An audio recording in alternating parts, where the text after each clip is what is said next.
Alright, well, I remember one time that, well, whenever we were kids, my dad had a lot of animals. I mean, we didn't live on a farm, but we lived on an old farm and we still had some farm animals. We had a cow, we had rabbits, every once in a while we had sheep, every once in a while we had a pig. When I was really young, we had goats, and we always had chickens, and we had geese sometimes, even though they didn't really do anything. And anyway, so we had farm animals. And one time, whenever me and my sister were walking in the farm, it was the one in the field. It was the one that's like where the geese used to live. We heard this weird cheeping noise. It was like, and so we tracked it down. I like really wanted to, so we tracked it down, and we found this chick. And I don't remember now if it was a goose. It was probably a goose. And so I saw it, and I was just devastated because it was obviously like had gotten separated from its mother, and it was really sick. And I didn't want it to die, so we picked it up and we brought it and we ran home to Mom. We're like, Mom, it's a baby chick. It's a baby chick. We have to save it.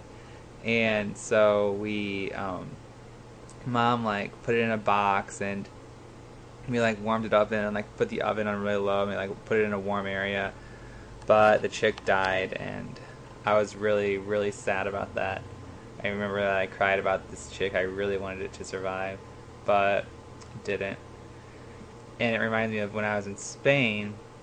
One time we went out to a bar, and there Patricia had a little kitten. I mean, a tiny, tiny kitten. Like she was like, it was probably a day to 2 days old, and they had found it on the street, and it was going to die. And so they picked it up and they put it in their coat, and they were carrying it around, and they bought a little like syringe to feed it formula and stuff.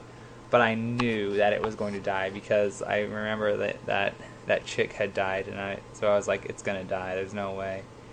And they were feeding it. They were going home from work. Patricia was living with her sister, and so they were feeding it and going, on their breaks from work and taking care of it. But they just weren't responsible enough. First of all, because they were still going out all night, and stuff like that, because they're huge partiers. And the kitten did die, and I remember that on the day that it died, before that, I had told my students about the kitten. A couple of them, I had said, like, oh, that Patricia has a new kitten, because I knew they had PE later that day, and she taught PE.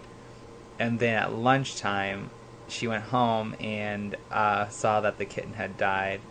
And so I had to tell this girl, Allison, I was like, listen, Patricia's really sad because the kitten died, and so she doesn't want, so you shouldn't ask her about it. And Allison was kind of sad too, but I shouldn't have said anything because I knew that the kitten was going to die.